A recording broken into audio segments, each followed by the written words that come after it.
260 Mähroboter für euch getestet und zeigen euch in diesem Video, wie ihr das Gerät ganz einfach in Betrieb nehmt.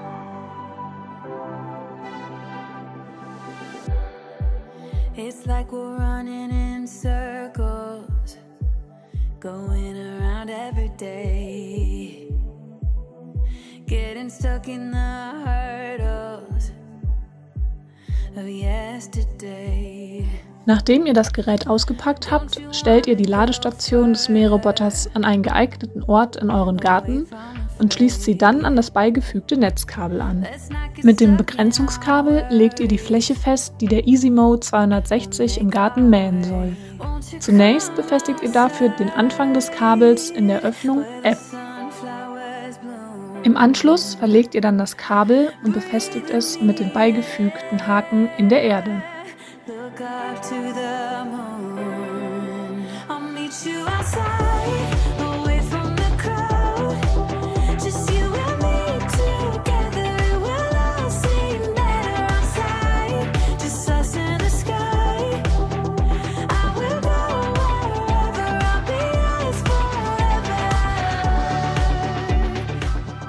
Achtet darauf, dass ihr die Nägel besonders tief in den Boden steckt. Am besten könnt ihr dafür noch einen Hammer verwenden.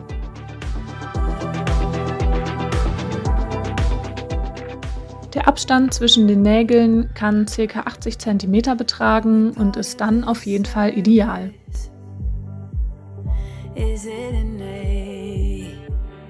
Nachdem ihr das Begrenzungskabel fertig verlegt habt, schneidet ihr es einfach am Ende ab und verlegt es in die Öffnung B auf der Rückseite der Ladestation.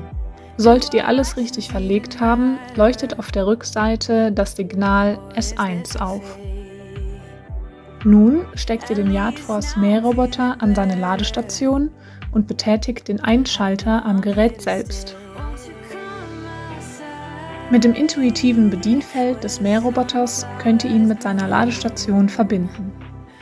Wenn es geklappt hat, leuchten auf der Rückseite der Ladestation beide Signallampen auf.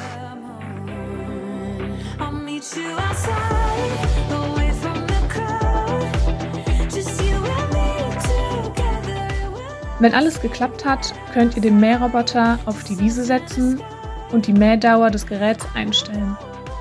Der Mähroboter EasyMow 260 fängt nun an, euren Rasen zu mähen.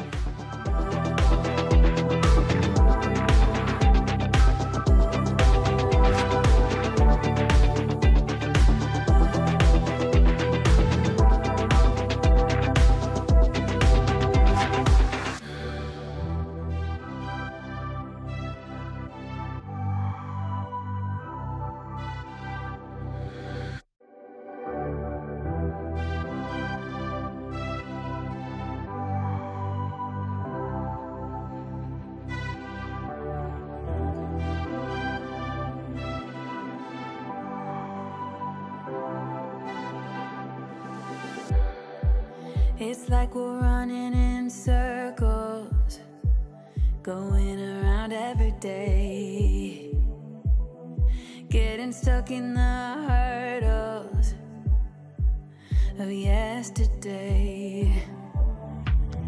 Don't you wanna go further, away from the fray?